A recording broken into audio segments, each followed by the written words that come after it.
കൊഹിനൂർ അഥവാ പ്രകാശത്തിന്റെ പർവ്വതം ലോകത്തിലെ ഏറ്റവും പ്രസിദ്ധവും ചരിത്രപരമായി പ്രാധാന്യമുള്ളതുമായ വജ്രങ്ങളിലൊന്നാണ്. ഇതിന്റെ കഥ ഐതിഹ്യങ്ങളുടെയും അധിനിവേശങ്ങളുടെയും മാറിയ സാമ്രാജ്യങ്ങളുടെയും സങ്കീർണമായ ഒരു ചിത്രീകരണമാണ്. ഇത് നൂറ്റാണ്ടുകളോളം നീണ്ടുകിടക്കുന്നു.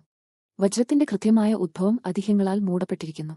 എങ്കിലും ഇത് ഇന്ന് ആന്ധ്രാപ്രദേശിലുള്ള ഗോൽക്കൊണ്ടയിലെ കൊല്ലൂർ ഖനിയിൽ നിന്ന് ഖനനം ചെയ്തതാണെന്ന് പരക്കെ വിശ്വസിക്കപ്പെടുന്നു.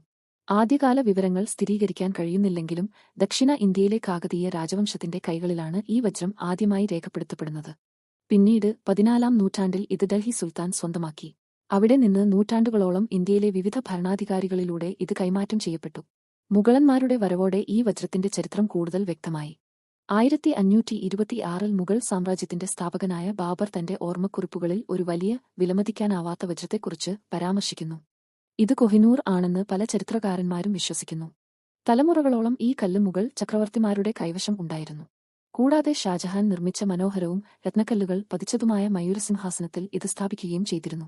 1739-ൽ പേർഷ്യൻ ഭരണാധികാരിയായ നാദിർ ഷാ ഡൽഹി ആക്രമിക്കുകയും കൊള്ളയടിക്കുകയും ചെയ്തു.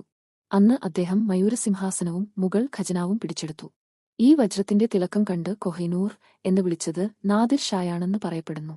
1747-ൽ അദ്ദേഹത്തിന്റെ കൊലപാതകത്തിനു ശേഷം വജ്രം അദ്ദേഹത്തിന്റെ സൈന്യാധിപന്മാരിലൊരാളായ അഹമ്മദ് ഷാ ദുറാനിയുടെ കൈവശമെത്തി.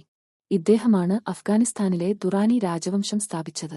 കൊഹിനൂർ അഫ്ഗാനിസ്ഥാനിൽ ദശാബ്ദങ്ങളോളം ദുറാനി ഭരണാധികാരികളുടെ അമൂല്യ സമ്പത്തായി തുടർന്നു. എന്നാൽ ആഭ്യന്തര കലഹങ്ങൾ കാരണം ഇത് കൈമാറ്റം ചെയ്യപ്പെട്ടു. 1813-ൽ സ്ഥാനഭ്രഷ്ടനാക്കപ്പെട്ട അഫ്ഗാൻ ഭരണാധികാരിയായ ഷാ ഷൂജ ദുറാനി മഹാരാജ രഞ്ജിത് സിംഗിന്റെ സഹായത്തിനും അഭയത്തിനും പകരമായി ഈ വജ്രം അദ്ദേഹത്തിന് നൽകി. ഈ വജ്രത്തിന്റെ കൈവശപ്പെടുത്തൽ പഞ്ചാബിലെ അദ്ദേഹത്തിന്റെ ഭരണത്തിന്റെ പ്രൗഢി വർദ്ധിപ്പിച്ചു. കൊഹിനൂറിന്റെ കഥ അതിന്റെ അവസാന പ്രധാന വഴിത്തിരിവിലെത്തിയത് 19-ാം നൂറ്റാണ്ടിന്റെ മധ്യത്തിലാണ്. രഞ്ജിത് സിംഗിന്റെ മരണത്തിനും തുടർന്നുണ്ടായ സിഖ് സാമ്രാജ്യത്തിന്റെ തകർച്ചയ്ക്കും ശേഷം 1849-ൽ British East India company Punjab പിടിച്ചെടുത്തു.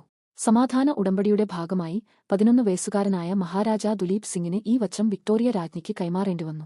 1850-ൽ വജ്രം ഇംഗ്ലണ്ടിലേക്ക് അയക്കുകയും രാജ്ഞിക്ക് സമർപ്പിക്കുകയും ചെയ്തു. 1851-ലെ ഗ്രേറ്റ് എക്സിബിഷനിൽ ആദ്യമായി ഈ വജ്രം പ്രദർശിപ്പിച്ചപ്പോൾ അതിന്റെ തിളക്കം കുറവായതുകൊണ്ട് പൊതുജനങ്ങൾ നിരാശരായിരുന്നു. ഇതിനെ തുടർന്ന് 1852-ൽ വിക്ടോറിയ രാജ്ഞി അത് വീണ്ടും മുറിച്ചു മിനുസപ്പെടുത്തി അതിന്റെ ഭാരം 186 കാരറ്റിൽ നിന്ന് നിലവിലെ 105 കാരറ്റായി കുറച്ച് അതിന് കൂടുതൽ തിളക്കം നൽകി. അന്നുമുതൽ കൊഹിനൂർ ബ്രിട്ടീഷ് കിരീടത്തിലെ രത്നങ്ങളുടെ ഭാഗമാണ്.